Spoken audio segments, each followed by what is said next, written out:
How are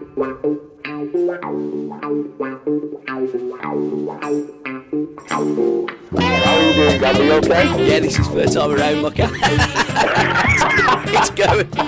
It's going well, Kenny. It's going well. I played in there with Jimmy Coburn's second to no one, and you, to be fair, in that golden black in those halcyon days of the golden age of the 70s, you were second to no one. But in essence, in appearances, you were second all-time appearances to Derek Parkin, wasn't you? Yeah, that's right. I would have beat him actually if I hadn't done all his running for him and got more injuries than him. But Derek was he was a superb player, great fullback, and a pleasure and honour to play in front of him for so many years. So if there was going to be a challenge for how many games you're going to get beat by, then I'm quite happy that Derek did it. And he only beat you in terms of appearances by about half a season. Yeah, I broke my leg, which locked me back for a while. But he also had a period out of the game when he had this heart problem. He had a murmur that he caught in training, and so he came back strong after that. But he missed a few games as well. But that was never an issue about how many games you're going to play. We all had a target before the season kicked off. Every player tried to play every game that came along, trying to avoid injuries, obviously, but to try and play every League Cup game, every FA Cup game, and every league game. That was always our target. So if you got over 40 appearances in, then you'd had a pretty good season. So that was a good way of looking at it from the players' point of view.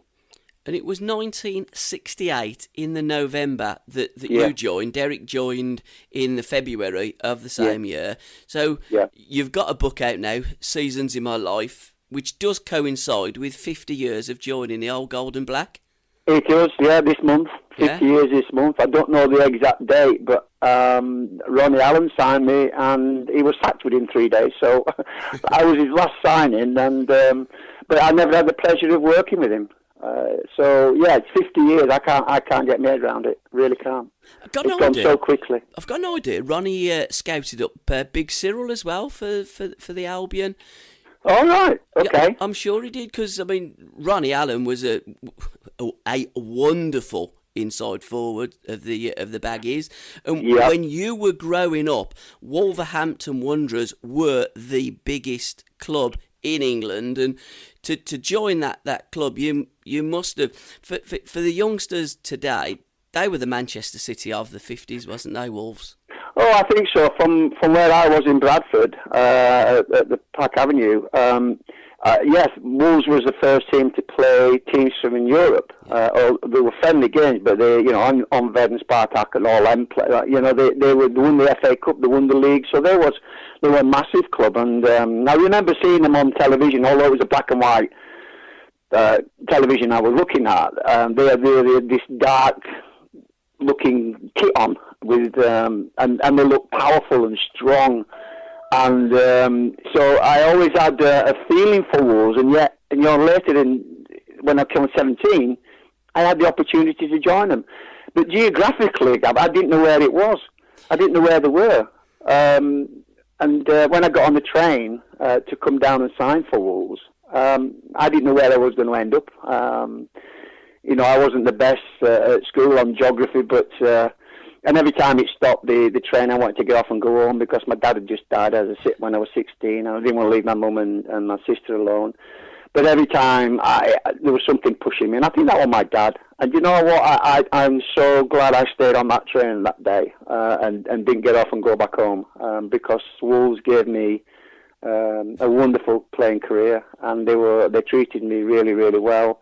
And it was hard work to start with, because as a 17-year-old going into digs, living away from home from the first time, it was pretty tough, and it took me a while to settle down. But the senior players at Wolves, Dugan Bailey, Wagstaff, Dougie Woodfield, they all looked after us, and I have to thank them for putting their arm around me and making me welcome, and that's what they did on the first day. But I was shocked.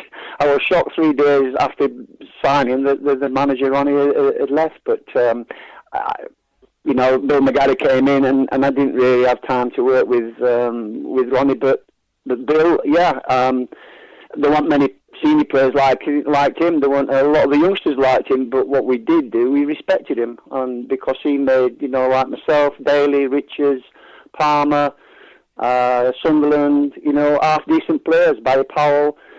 So, you have to respect that, and he gave us all a chance, and so he did a remarkable job in the 7 years he was there. That's the sign of a great player as well, Ken. The modesty, half decent players. That team. I mean, Bill McGarry and like you say, Ronnie Allen before built something special. Almost out of the ashes, really, of that 50s team, because when you have a great team like the Wolves were, you have a period of transition, and then together grouped a fantastic unit of players that served Wolverhampton fantastically well throughout that 70s period, because you were almost the same number 1 to 11, wasn't you? Yeah, that's right. It was the same. It was the same like squad of players picked every Friday, and with Phil Parks and Palmer, Parkin, Munro, McCall, which was the great back four. Then in midfield, Mike Bailey and Jim McCalliog, myself, all fighting for that place. And then Dugan, Richards, and Wagstaff were the front three, and that stayed together for some time. And I think that was a good sign, really, because if you got a solid team that playing with each other week in, week out, you get to know each other's game, and the spirit and the camaraderie is second to none, and that's what we had. We had that in abundance in the dressing room. It was great fun, and we had great time. But we all pulled each other around and helped each other and supported each other.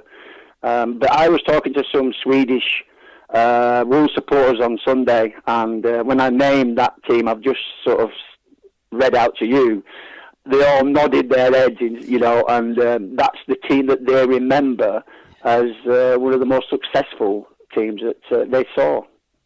Now, you were successful because in 1974 you won the League Cup, and if memory serves me right, was there not 5 players also that won the League Cup in 1980? And where I'm trying to get to is the money that was spent by Wolves then was spent very, very wisely and very, very well. And almost every player that they bought would have got 400-500 almost appearances out of every one of them. Yeah, that's right. They were very shrewd, and they didn't have a great deal of money to spend. But when you bring players in like Andy Gray in '79, we lost a great player in Steve Daly to Man City. I thought that was a great replacement. He was so infectious in the club, in the dressing room, and I was glad he was on our side on a Saturday. And it was a great signing. And there's several players that sort of we had a sticky spell in mid-70s where we got relegated but came back as champions. Nobody wanted to leave the club. We just wanted to get back into the first division. We was the numbers or the players that took us down, so we all wanted to get them back, which we did. And then in '79, as I say, and then in '80 we brought Emlyn Hughes in, and he captained us to triumph in the League Cup in 1980 against Nottingham Forest, who was European champions at the time. So we had players there that continued to play. John Richards played, lots and lots of games with myself and Palmer. All youngsters came through together with Bill McGarry, and it was a wonderful era for us, and it's something that we talk about quite a lot when we get together. Well, we're talking about promotion and champions. I remember as a kid, because it was 1977, wasn't it? Yeah. And I remember seeing all the Wolves players on the pitch, and, because, again, it was a great time, not just for you guys playing in the 70s. I always say the halcyon days of the golden decade. But as a fan growing up in the 70s, it was wonderful to watch, because it was free-flowing football on awful pitches at times, but you made the best out of it. And no more than at that game, the last game of the season, on the 14th of May, 1977, And as a kid, where I'm trying to get to, Kenny, is that I didn't realise how damn important that goal that you scored that day was in British football, not just for Wolverhampton Wanderers.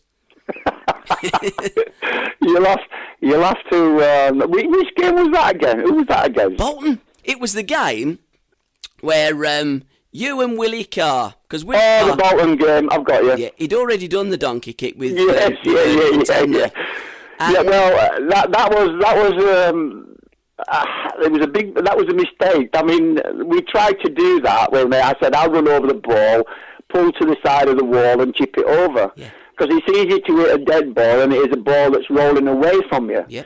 But as I jumped over it, I caught it with my foot, and so the ball really went to hit it. He had to check, and then as the ball's running away from him, how he got that up and down over the wall, I keep asking him now, and he said, I don't know. He might have hit a bobble or a mud patch or something and lift. So I can get my foot under it. And, it came over the top, and then I volleyed it in. The keeper got a piece of it, but the power of it went, took it into the corner.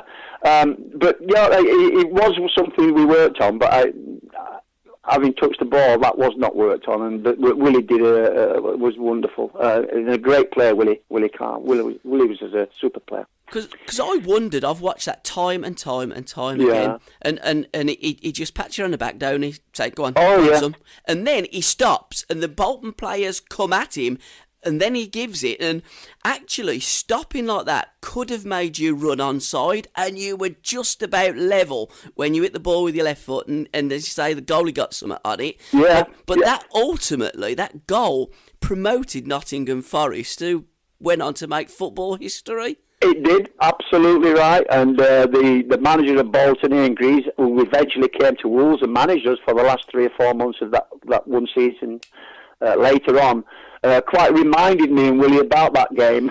He gave us a right roasting because they missed out on the promotion. But it did help Nottingham Forest get promotion, and then they went on from there. And as you say, they had a fantastic time after that. I did ask Brian Clough to send me a bottle of champagne for scoring that goal, but I never got it. Now, you would have thought Cloughie, or certainly the directors at Nottingham Forest, would have given you something. I read about it, and Clough had actually said to him, "Forget what Wolves have done. You've done this yourselves. You didn't need any help from anybody, but they did, and they got it from us. But that's what Brian was like. He was a top manager that supported his team so well, and he said you've done it on your own accord, not helped by another team. Yeah, I think we did it later on as well, in some capacity, helped him again. Yeah, because literally they were on the beach, or they were in the air. That's right. They were in Spain, weren't they? That's right. On the plane, ready to go to Mallorca. Yeah.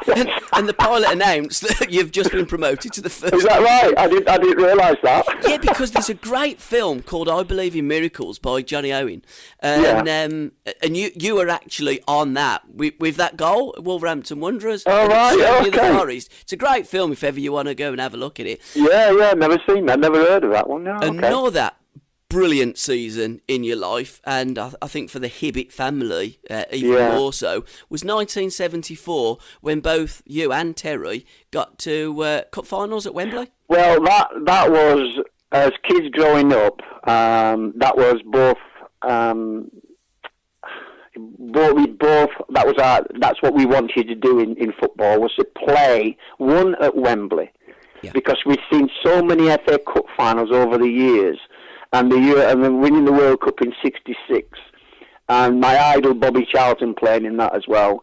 Our target was to play at Wembley, irrespective of what it may be in. It was just a matter of walking out down the tunnel, which we'd seen every year in cup finals. And I went to watch the first cup final in '68, I think it was, when West Brom beat Everton 1-0 when Jeff Hassel scored. I was there at that game. That was my first ever trip to Wembley. And I just looked at them walking out, having seen them line up, before the kick-off, and then go and seeing the captain walking up the steps and collecting the cup and getting it presented to them, then running round us. That was our dream. And in '74, it happened. Fortunately, I was on the winning side, and unfortunately, Terry was on the losing side. But my mother went to both cup finals, and she never thought that would ever happen. And she saw me score in the 43rd minute, the first goal against Man City, but never saw the second half because she just kept looking up at the scoreboard, and seeing Hibbitt in lights, which she'd never seen before. And of course, tears was in her eyes, and she spent the next 45 minutes just looking up at the board, And unfortunately, when Terry went, she was asking Terry to emulate what I'd done, score a goal, but they got beat 3-0, and it didn't turn out right for them. But that '74 was a dream that our dreams came true, and we both were fortunate enough to play in the League Cup final and the FA Cup final in the same year. A great friend of the show and mine personally, Sean Caden, who's out there in Australia. Yeah. Big Leeds fan, says, was there any talk of you joining Terry at Leeds United? When I was a kid, when I played for Bradford Boys and Yorkshire Boys, there was a lot of interest from Leeds and the Sheffield clubs, most of the Yorkshire clubs, but I didn't really want to go to Leeds at the time because at that time I'd be competing with Terry, and I didn't want to see that. And I said to my dad, if I want to go forward and I want to start at the bottom. I said, Dad, I want to start at the bottom, and if I'm not good enough, it don't look too bad. But I want to, because in them days, if you were given a free transfer, it was so detrimental to you. You just didn't want to go home to your family, your friends, or anything like that. But I was afraid. I started at the bottom, and I worked my way up, and it don't look too bad then if you dismissed as a 4th division apprentice. But and then later on, I think it was when Alan Clark was manager at Leeds. Wayne Clark was playing for us at Wolves. He said Alan was interested in taking me to Leeds at that time. So there was really 2 opportunities to go to Leeds, and I was a Leeds fan because of Terry was there, and then I became a Newcastle fan when Terry went to Newcastle, and I became a Birmingham fan when he went to Birmingham. So we were very close, me and our kid, and I miss him so much now. And it was him and Don Revie that actually told me to go when I left Bradford to go to Wolves in '68. It was Don Revie that said to Terry, "You tell your brother Kenny he has to go." So he was an influence on my decision to join Wolves. But Leeds were a massive club, massive. Now, we're going to still briefly talk about the 1974 League Cup final, because it was one of your finest hours, and I'm guessing you perhaps not so much your best goal, but your most important goal and your most cherished and loved goal. Absolutely, because of what it stands for. Yeah, absolutely. Now, when you're looking at the other end of the pitch, Phil was usually in goal, but a lad named Gary Pearce played in goal that day. And I remember a performance in '73 in October by Jan Tomaszewski. Now, Gary Pearce, some 6 months after, played for Wolverhampton Wanderers and had the game of his life. I don't know where he come from, but he was superb, wasn't he? Yeah, you've described that very well, Gabby, because he was like Tomaszewski. He stopped everything that was thrown at him. He was unbelievable. He was the best goalkeeping performance I think I've ever seen. And fortunately, he was behind our team, and it was just incredible. I don't know. I mean, I saw him not long ago, and we still talk about it. And he loves it. He loves people talking about that performance. And if you watch at the end, Gabby, at the end of the game, we've won, and you've got Bill McGarry with his sheepskin coat on. He runs on the field, and Jeff Palmer, he's running right at Jeff, and Jeff puts his arms out to get a big hug, and he runs straight past him. and he ran straight to Gary Pearce and shook his hands so strong because he knew the performance he gave helped us win that cup on that day. He was outstanding. And great support from our defence as well, because Man City had so many top players, and they had a lot of the ball and a lot of chances that were put into the box. and our defence was brilliant. And but Gary was outstanding. It was the best performance I've seen from a goalkeeper. I felt a little bit sad for Phil Parks, because he was a terrific keeper, had an injury and missed the cup final. But I know Phil very, very, very well. Big friend of mine, and he just held his hand up and said, hey, that was one of the best goalkeeper performances he'd seen as well. Yeah, I mean, I was a 9-year-old kid watching that, and obviously hoping that Wolverhampton Wanderers were going to win, because they're a Midland club. In them days, we didn't we? Before we had the football rivalry and our mates, when we start against the bigger school and start hammering, so we dislike them because we want them to lose and us to win. And then when you get into your 50s, Ken, you almost come full circle, and you want to love everyone again. Of course, it's bizarre. Absolutely. You know, I love playing against local teams, and they used to say that there was always this animosity between. There was none of that whatsoever. We all shared a drink after the game. You know, whether it was Birmingham, Villa, West Brom.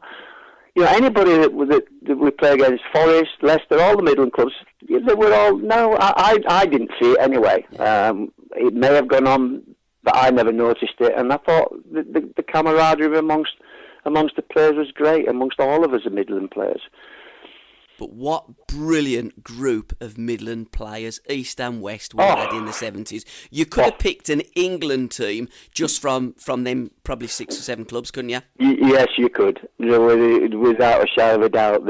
Every team in the Midlands had good players, strong players, class players, hard players. And every game we played against the local lads was always a tough one.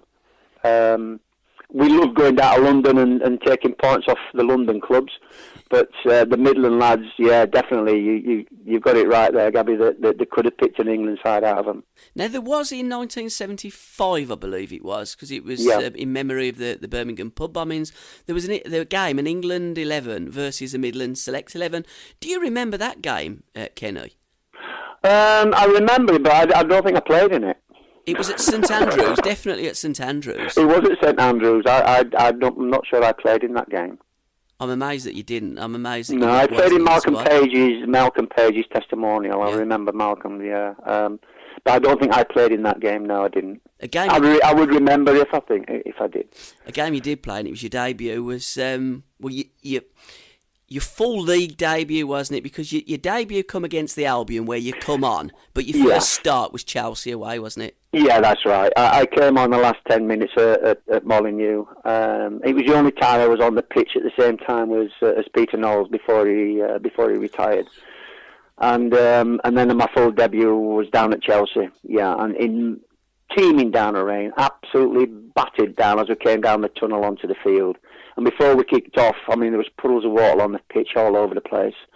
And then a corner came in, and Peter Bonetti came out for it, punched it to the edge of the box, and I just drilled it in bottom corner on the left foot. That was, again, an amazing feeling. Not because I'd scored, but because there I was playing in the First Division. And somewhere like Chelsea, it was just incredible feeling, and I didn't sleep for 2 days. I kept thinking about the goal and the enjoyment that I had. We drew 2-2 in the end, but I'll never forget that one. Famed for drilling a ball. Was that something that you took from your hero, Bobby Charlton? Bobby, yeah, absolutely. I used to watch England play. I'm a big England fan, and I used to love the way he glided with the ball. And where he smacked 25-yarders in the top corner with left foot and his right foot. And I was always out on the field with Terry. We were both using both feet, but hours and hours and hours and hours, all day long, nearly every day. Every day of our holidays, we were out there with the ball. And I was always Bobby Charlton, yeah, always. Peter Knowles, talk to me briefly about Peter, because you just referenced him.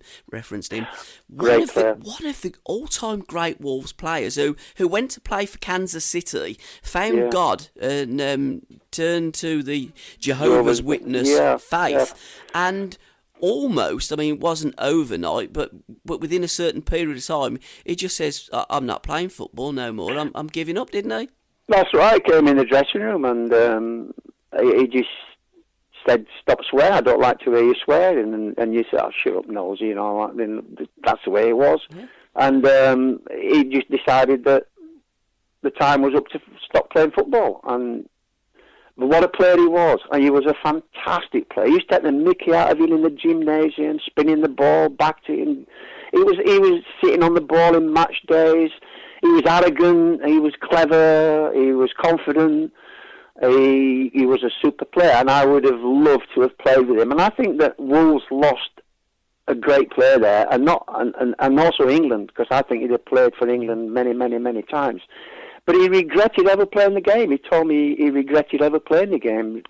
That he used to kick people, and he didn't want that to happen. He didn't know where his life was going to take him if he'd have carried on playing, and he didn't like the feeling of that. And you've got to give him full marks to him, Gabby. That he stayed. We thought he'd be back in 6 weeks, but he's now and he's still doing the Jehovah's Witness. But you know, he's the most contented man I've ever met. He's such a lovely, lovely man, and he's quite happy. But it was a loss to football. It was a loss to Wolves, and it was a loss to England. And he was that great as a player. Wolves kept his registration open for many years after he told him he was going to retire, didn't he? Yeah, well, he had the same feeling as us. He had the same feeling that he'd be back, because he was such a great, and he knew he was a good player. That's why he was arrogant, but he was confident with it. And of course, the club thought he'd be back, but he never did. And they did. They held that contract for some time after. And I would have done the same as well, because we wouldn't have wanted him to go anywhere else. But he would have been an absolute great player for us, no question.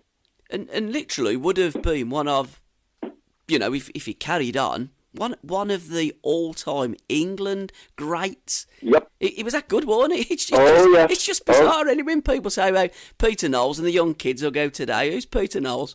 One of the greatest players that we've ever had. I know. And yet he was a very young man. I mean, he's still a young chap, but he had this, when he walked in the dressing room, he used to strut in there, shoulders sort of, he had such powerful, what's the word I'm looking for, presence, and you knew he was quality. Yeah. You just knew he was just a quality footballer, and you used to watch him play, and lovely touch, lovely silky passing, and the way he moved, oh gosh, he was brilliant. But that's life, and that's the life he wanted, and that's the life he chosen, and he's a very, very happy, contented man. Because another character that you had in them days was the Doog. I mean, Derek was different class, wasn't he? I think he had an ability to rub people up the wrong way. But he did. He was the first one that bought shirt sponsorship in 1976, didn't he? He did, yeah. I mean, he was the PFA chairman for a while. Yeah. So he had he's quite an intelligent man. He wasn't that well liked from a few of the players, but I got on okay with him. I can't question him on that, because with the first day I arrived at Wolves, he was the only player to come up to me and shake my hands and wish me all the best. And he said two things, son. He said, "Listen and work hard," which I thought, wow, that's what my dad said. Yeah. So I'll never forget that. And he was quite a popular player, but unfortunately, he fell out with McGarry, the manager, and he fell out with one or two players. But on the field of play on a Saturday, he went out and did the business. Him and John Richards was a strike force that every club in them days had a pair. Yep. Well, we had Richards and Dugan, and they were brilliant out on the pitch. Yeah, superb. Again, transferring that to modern day players. Yeah. Jeez, you'd need a big bank balance to go and purchase a signature. I don't think you could afford to buy. I don't think you could afford to buy Richards, that's for sure. Because he was young, strong, powerful, goal scorer, fantastic player, great lad. Still see him today. Big friends, never fell out. He was a terrific player. It'd be priceless. And again, a player that received one England cap in 1973 against Northern Ireland. It's correct. And where did he play him, Gabby? They played him on the wing. England do, don't they? That's what England do. I know. Unbelievable. It was. I remember Big Ron talking about Laurie Cunningham, and he says, Laurie, watched him playing for England. How come you played like that? You don't play like that for me. And so I was told to play that way. And, exactly. That's the thing. You get picked to play in a position, and then they want to play you out of position. I just think exactly. You pick because you're putting the ball in the net, on a regular basis. There's a striker, and then you say, well, we've got Shannon, and we've got somebody else. I forget who they were around in them days. There's quite a few strikers, but you're going to play on the wing. Yeah. Well, play a winger then. Yeah. If you're going to put me in the team, put me up front where his strengths are. And he did okay. John did all right because when he first came to Wolves as a young kid from Warrington, he played in the rear, and he played on the right side. Yeah. But they actually played him, I think, on the left side. But it was unfair, very unfair, and he should have had dozens and dozens of caps because he was so strong and quick and sharp and brave. Put the ball in the box, and he just knocked it out of the way. He just eyes lit up, and he could put the ball in the net from any angle. And he was a fantastic player. Loved playing with him. And you had some wonderful European adventures as well, didn't you, during those 70s times? Well, Gabby, I never dreamed I would be getting on planes and going to Turin and Juventus and Ferencváros and playing behind the Iron Curtain at the time. It was just a dream that, the furthest I went was Blackpool and Morecambe for the day when I was a kid. And there I am in 1970, 71, travelling all over Europe. It was just an incredible period for us. And beating all the top teams in Europe to get to the final. Yeah. And then you play an English team. And then we played an English club. Mad, isn't it? And got beat. I think AC Milan, or I think it was AC Milan that beat Tottenham in the semi-final. If they had beat Tottenham, I think we would have beaten AC Milan as well, because it was a two-legged final. And I remember the great John Charles took us. He looked after us when we went to Turin when we played Juventus, and he said something like, "If you get a result here, half the team won't bother to come over to England." Because none of these European players wanted to play against That's why we were so strong in Europe in them days. None of them wanted to come over there because the game was so tough and so strong, and playing on the pitches we played on. I'm not saying they didn't have muddy pitches over there, wherever they are in Europe, but and we drew.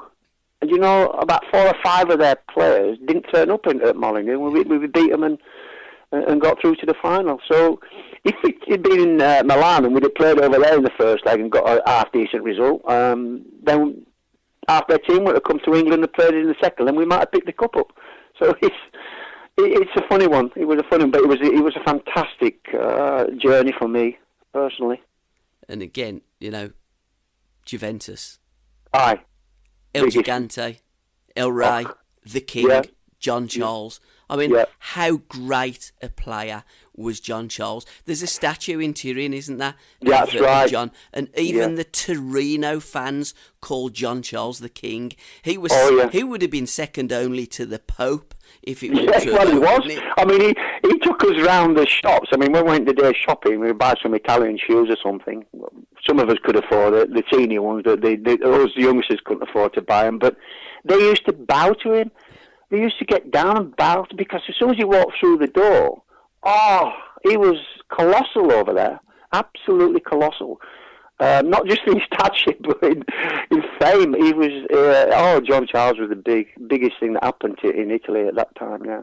And again, a player that kids of today, and what I want to do, what I'm doing in my 70s shows, is remembering the great players and those great days, because with the Premier League, it strikes me that they want to erase all of the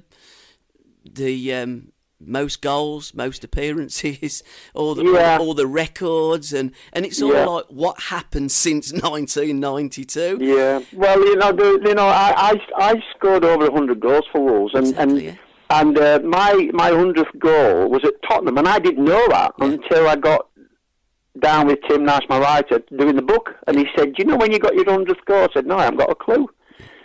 He said, "When you played at Tottenham." That's where you got your 100th goal. But now somebody gets the 100th goal, it's all over the place. Yeah. Everybody knows about it, and I'm not criticising that, but it's just the way that it's changed. Like you said, they seem to be Premier League appearances, Premier League goals, Premier League this, Premier League that, which it's still the first division in my eyes. Yep. And whichever way you look at it, and I don't want to feel. It is what it is, and we are what we're in now. But to have this interview with you now brings back lots of memories about the days we played every Saturday, like your life depended on it, for the fans. And the camaraderie between the players and the fans and the public was second to none. You was able to go to the pub and have a game of darts and game of dominoes and with the locals lads. And I loved all that, and I did that. I have to say I did that. And a lot of players did that. And I know that Chelsea players did it down the King's Road, when Alan used to tell me quite a lot who did it. But that's how it was generally. We were closer to the public, closer to the fans in them days than they possibly are now.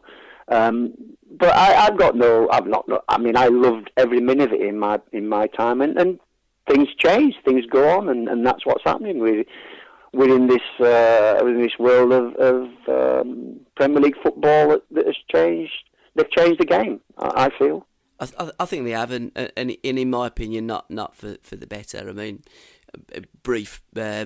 You look at England's next game against USA, and they're going to give Wayne Rooney his 120th cap. I mean, I don't want to talk about that really, because I want to talk about the 70s. But I know, that didn't happen. There was no brands back in the 70s. Okay, we had PG Tips. I mean, at Bristol City, we had the Chimpanzees Tea Party before Bristol City and West Ham United. There was loads of things like Coca-Cola. We had the brands. We had, Match of the Day. Dick Emery, come on. I used to have to go to bed and then wait till my sister went to sleep and come down and watch Match of the Day.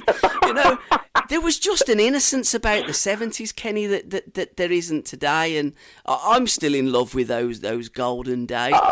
I am as well. I mean, I don't want to, get the violin out or anything that I don't want to knock what's happening now. It is what it is, and we just get on with it. Yeah. But there's nothing wrong with talking about the 70s and the 80s. There's nothing wrong with that. I think it's important for the history of the game.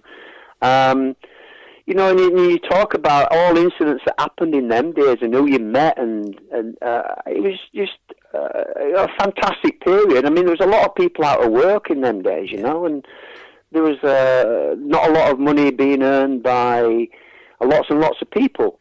But the enjoyment that they had on a Saturday, it meant so much to them. And going down to the ground and watching their team win, and I don't feel that as much as in them days as I did, now as I did in them days. But I know the passion's there, because I've been on the bus, on the coach, the Tatters coach to watch Wolves, and the passion there is. I mean, it shocked me because I've never been with the fans before. I've always been out on the pitch, or I've been in the ground watching with my job in the director's box and having the privilege of all that. But to go with the fans, and I have to say, Gabby, everybody needs to go with them and listen and watch and get the same feeling. They're passionate about their team. They're passionate about the game. They're passionate about the results. And it opened my eyes greatly. And I've been to a couple of games with the boys, with the fans, to Villa last year, and I went to Derby in the pre-season friendly. And I'm in Wolverhampton, in the middle of the town, when they played Southampton and Burnley recently.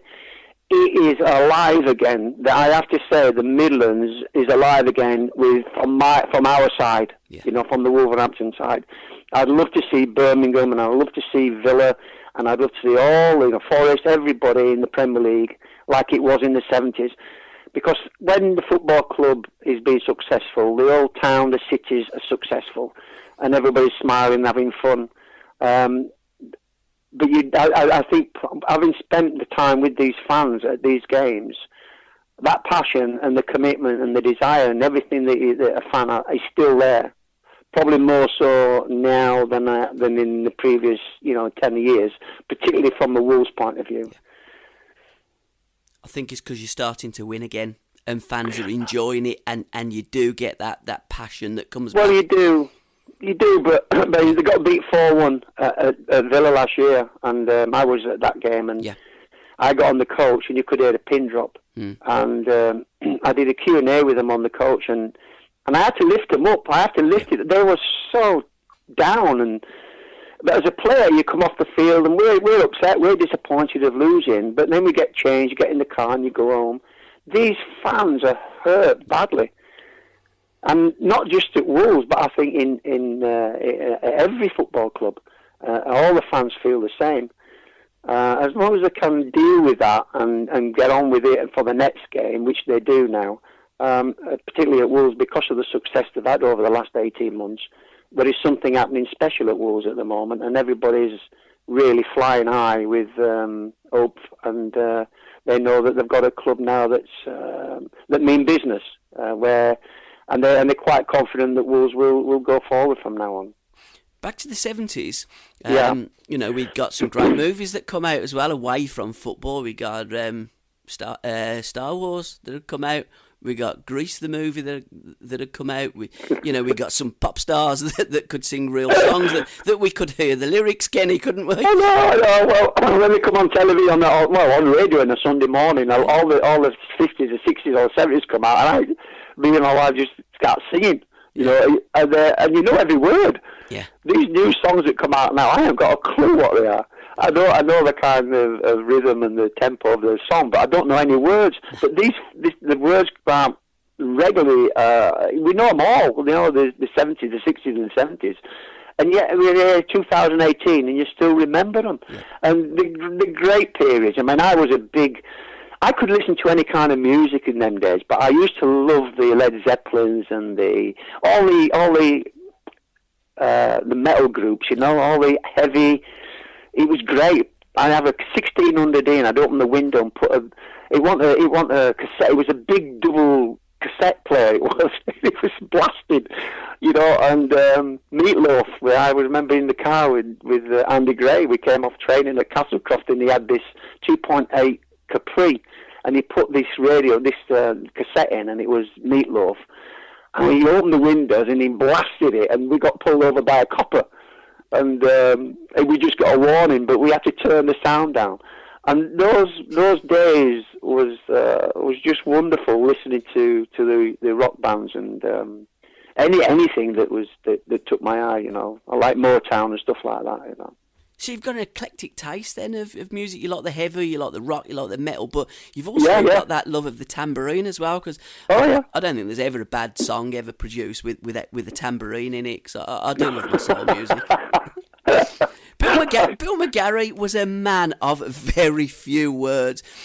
On your ventures of Europe, did he introduce you to the game of golf? Is that true? Absolutely right. Yeah, we. When he came here as the first manager, as a new manager, he was a good golfer. He played a 4 handicap, and but as we were in Europe, it was one way of him getting the lads out to play golf with him, rather than us going and enjoying the day of golf. So everybody who wanted to play golf or fancied a game of golf, he used to take us to Borders or Brockton, all around the Midlands, and. That's when I really first started to get involved with. Usually we played pitch and putt when I was in Bradford, but he got us involved in the game, and I loved it. And I used to hold the club like a baseball bat, just like I did when I played cricket, and hit the ball. I don't know, 100 yards left, and slice it straight back into the middle of the fairway. And he didn't like that because he was prim and proper and professional and stood up square and hit the ball straight down the middle. But my ball always seemed to go further than this. He could never beat me or some of the lads, not just me, but some of the lads.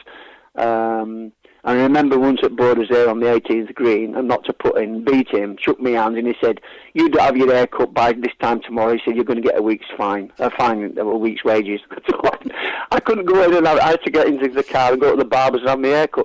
That's how strong he was about his game of golf. But that's what started and triggered my career of golf. Yeah, it was somewhere I could go onto the golf course and be completely away from everything. I wasn't a drinker. I didn't go in many pubs. I wasn't a betting man or all like that. I just wanted to go and play golf, and then I met my wife, and her father was a member of the golf club at Penn in Wolverhampton, and we went on from there, and I was a member at Penn for many, many years. What do you play off now, Ken? I play off 2 now. Right. I did get to a stage where I played off scratch for about 10 years. But I met a great guy called Tony Weston at Penn Golf Club, who was a county player. And my first handicap was 16, so I partnered him. And I played with him for years and years and years. And I used to watch how he managed to get round the course, and how he played, and how he swung the club. And I learned a lot of my golf from him. So thank you, Tony, if you're listening. So yeah, and then my son became a professional golfer later in our lives, and so we all play golf.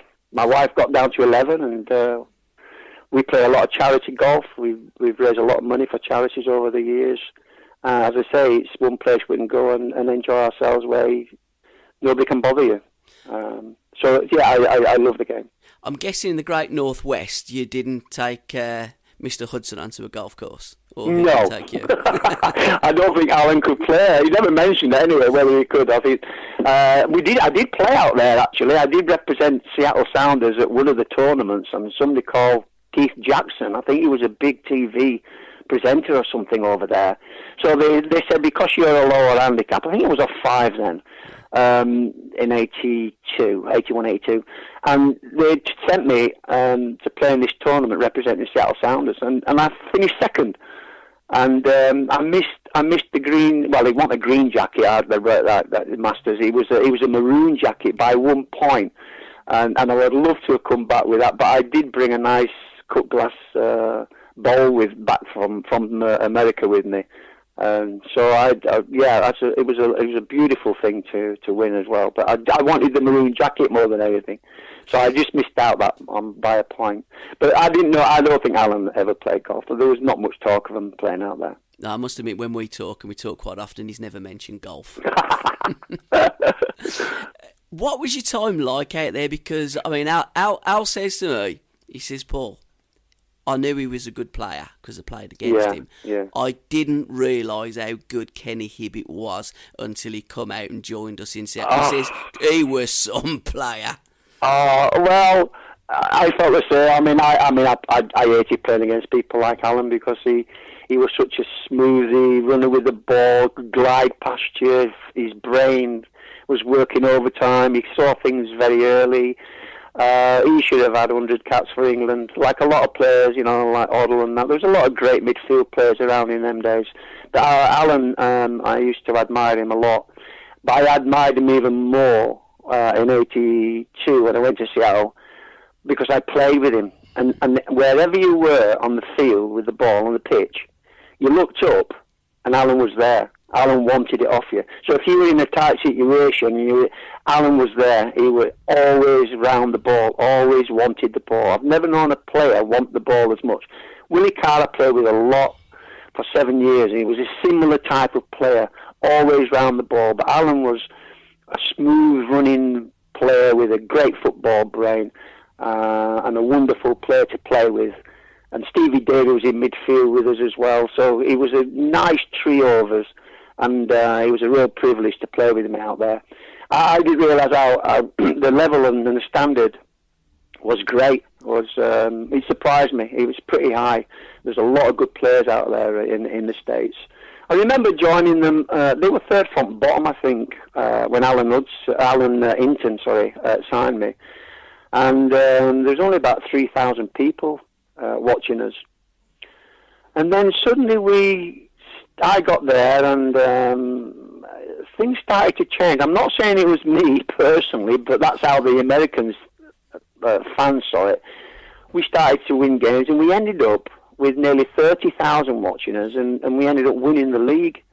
And then I scored overtime goals against Fort Lauderdale in 2 games that took us to soccer ball to play New York Cosmos. So it went extremely well for me personally.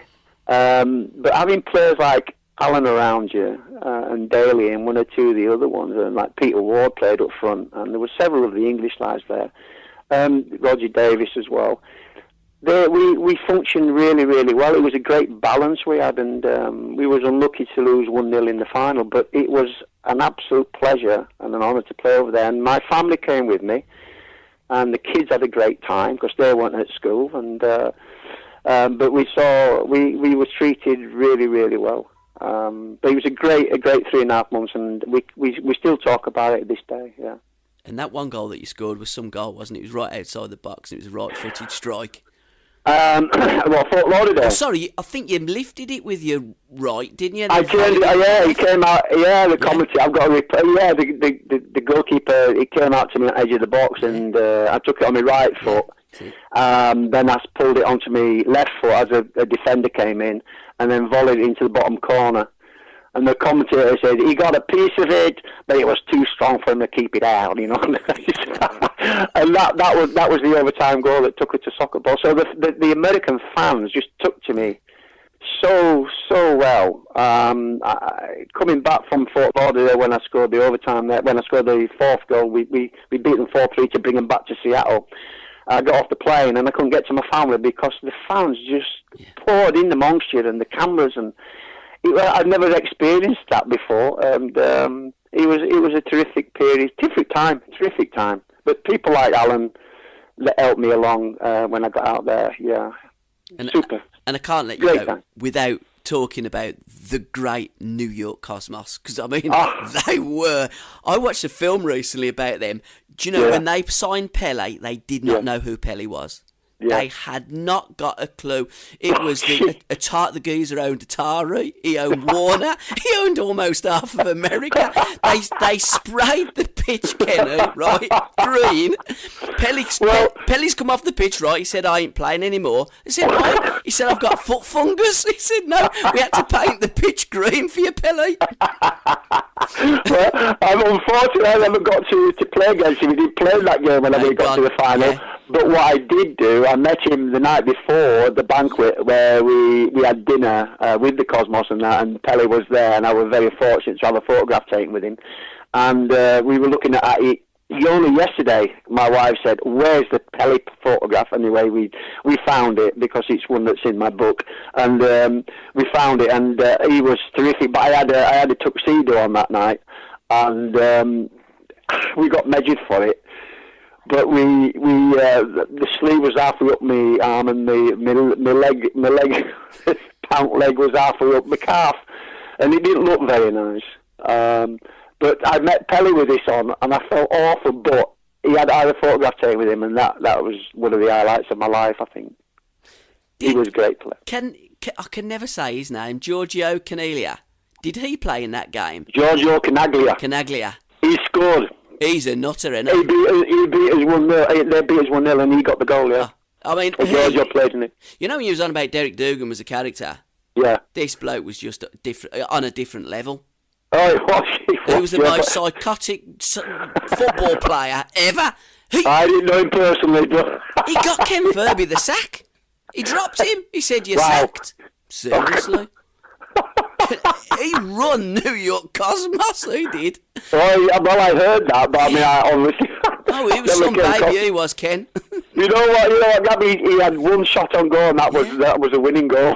That's what he did. That's what he did well. Put the ball in the net. But you're right. I had heard stories about it, but they've done this film. Nobody had a good word to say. He knew it as well. He was on there. He said, "Look, no one's going to say anything nice about me." He's the only person in football history that tried to tell Pelly what to do and didn't like playing with Pelly. No way. I'm telling you. Oh, he was unbelievable. What a piece of work. He should write a book as well, I'm telling you. It'd be interesting, wouldn't it? And this is the thing. I love talking. I love reading about players like that, characters of the game. Who was the biggest character that you met in the game of football? Oh, I mean, there was several around. I mean, every team, every club had characters in their team and in the squad or in the club. Mm-hmm. It's very difficult for me to pick one out, Gabby. It really is. Characters. Depends which way you want to look at it, which kind of character are we looking at? Because I look at it this way. Every team had a hard man, and they were characters for me. Every team had hard men in their teams, and they were the ones that led the team forward. But Tommy Smith was a great character. He can he can tackle you. He hurts you. He picks you up. He asks you if you're okay, and then he'll say, "Yeah, I'm all right, Tommy." He'll say, "Right," because there's another one coming in a minute. There's another tackle coming in a minute. Things like that. But there's not one in particular that I could actually say to you now who was the biggest character in the game. I don't know. If you could have a one-to-one with anyone, dead or alive, anybody that's ever walked the earth, who would you share a cup of tea with? It won't be a footballer. No, anybody? Jack Nicklaus. Really? I've always admired Jack Nicklaus. I think that he was a gentleman, a sportsman, fantastic player. Always had his feet on the ground, and just made it. He let his game do the talking. He let his golf do the talking. But I'd love that. I'd love to sit across the table and have dinner with him sometime. Yeah. And another sport that you were brilliant at, cricket. Did you not play for Yorkshire? I played for Yorkshire schoolboys, and my best mate was David Bairstow, and we were both asked to go to the nets, the Yorkshire nets, and David went and I didn't. I went the other way, and he was a big friend of mine at school, and I used to stay with him most Friday evenings. We played football in the morning, go and play cricket in the afternoon, and he was very sad when he took his own life years later. But it's great to see his son Johnny doing so well. I'd love to meet him and have a chat with him about his dad, but I've never got the opportunity. I went to Worcester this year to watch him play Yorkshire, hoping that Johnny would be there and maybe meet up, but unfortunately he didn't play because he'd been so busy with England. But yeah, I had about an average of 95 when I packed it up to play football. But I love my cricket. I played village cricket here in my local village, and it was lovely. I miss it now, and I still try and get the bat out. I've still got my first bat. It's a Gray Nichols Jeff Boycott bat that I had. Where I paid a $5 for it in '65, I think, 1965, '66, something like that. Yeah, I love my cricket. And Johnny Bairstow, he's out in Sri Lanka playing cricket for England, but he's injured at the moment because they tend to play football as a warm-up. He fell over the ball and hurts himself. Mad, isn't it?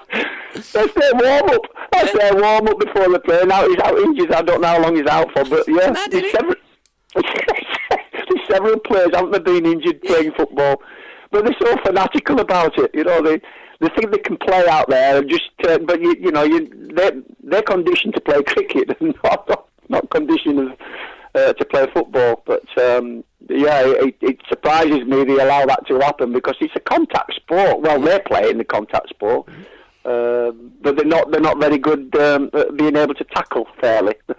They fly in, they don't see the danger. I'm a bit surprised they use that. Mind you, watching some of the performances, I'm wondering about the quality of some of the batting as well. Well, at times. I know we're 7 down, aren't we? Or 8 down, are we? Or are we all out? We often do that, don't we? Middle order collapse as well. Yeah. We've got some great play. I mean, it's a difficult one. From the 2020s, the 50-50s, and then the 50 over. Quick crack, bash, ball up, and then going to test matches. It's a different ball game altogether. The cricket needed the one-dayers. It needed the 2020s. I think it's brought a lot of excitement now around the world, but it does have an effect on test cricket. And I think sometimes we struggle to stay in there. The boycotts of this world have gone, where you could stay in all day and the next day. It's a different ball game now, and of course cricket at that time with a 4-day 4-day games. County cricket is down out 3, and they've had to cut it because of trying to get people into and get excited about the game again. But I think it's caused a problem with the Test cricket. Seasons of My Life, the book is going really well. You sold out the first lot. You've got another a batch of books now. You're doing book signings here, there, and everywhere. Who come up with the title, and what was your favourite season of your life? My wife came up with the title. She came up with the picture on the front. She said that emulates you. That's what you were about. And Seasons of Your Life is something that you should discuss, because you weren't just a football. You did cricket and golf and all other sports, but it's all the seasons I had at Wolves, the 16 years that I spent there, plus other places that I spent time with. 5 years. It took me 4 years to write it, Gab. I was asked to do one in 1990 when I was managing Walsall by Chris Smith, who I used to work with every day, who covered Walsall Football Club. And I used to have lots of chats with him over a coffee and tea over in my office. And he said, "Have you ever thought about writing a book?" I said, "No, I'm not interested." And then 5 years ago, I was approached again by Chris. And by this time now, I've got grandchildren. And I thought it's interesting. It would be interesting if I could put my life down on paper for my grandchildren and their children to read about what their great-granddad and grandfather did. And it was the right time. I said, "Okay, I'll do it. It's just the right time for me to do it." And that was the main reason, because I didn't know my own grandparents, my grandfathers anyway. I knew my grandmas, but nobody told me about my granddad. Either granddad, my mother's father, or my dad's father. And I didn't want to leave them not knowing what their grandparent or granddad or great granddad did. And that's what instigated and then, so I got stuck into it. My wife, she was supportive of it, and together and then Chris got a serious illness, and they had to pass it on to Tim Nash, who's been extremely, extremely fantastic with it. He's worked socks off, and between him and my wife put it together. I wrote it. Let's not get away with it. I wrote it, but they put it down, and they've polished it up, and they've worked extremely hard together. And I am really, really pleased with it, that now my family, my grandparents, my grandson children and their children can read about what their great-granddad and great-granddad did. And that was the main reason. But the interest has been phenomenal. I have met so many lovely, I feel so humble with the comments they make, so many lovely people. When I've been doing my, the writing, the signing nights, and I've met some wonderful, wonderful fans. I didn't realise how much of an impact I had on their lives and supporting Wolves. But this has opened my eyes big time. As I say, I did the Swedish Wolves on Sunday, and they were grown-ups crying because they never thought they'd ever get to see and shake my hands and have a chat with me. And it was just, I brought tears to my eyes as well. So it's been very therapeutic. It's been fun. It's been hard work, and it's all out there now. And I'm so pleased with it, and the feedback has been terrific. So I'm quite happy about that. And people, because when you say fans, you don't have to be a fan of Wolverhampton Wanderers to buy a book of a Wolverhampton Wanderers legend, Kenny Hibbitt. You can be a fan of any team. It's a book about a football player who was as good as there was in the 70s, about his life. It's at Wolverhampton Wanderers at the club shop, isn't it? Yes, and it is. Waterstones in Wolverhampton.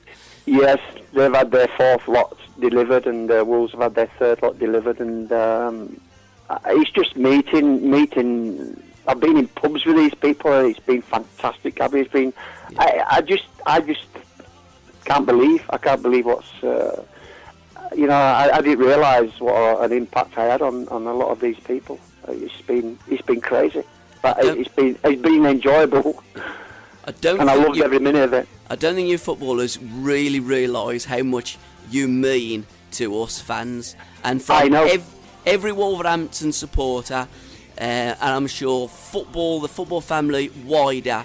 Can I thank you so much, Kenny, for what you gave us fans, what you're giving us now, and truly you are second to no one, Kenny Hibbitt. Thank you, sir. Thank you, Gabby. I appreciate it. Thank you. Thanks, Ken. No problem. Pleasure. Cheers, mate.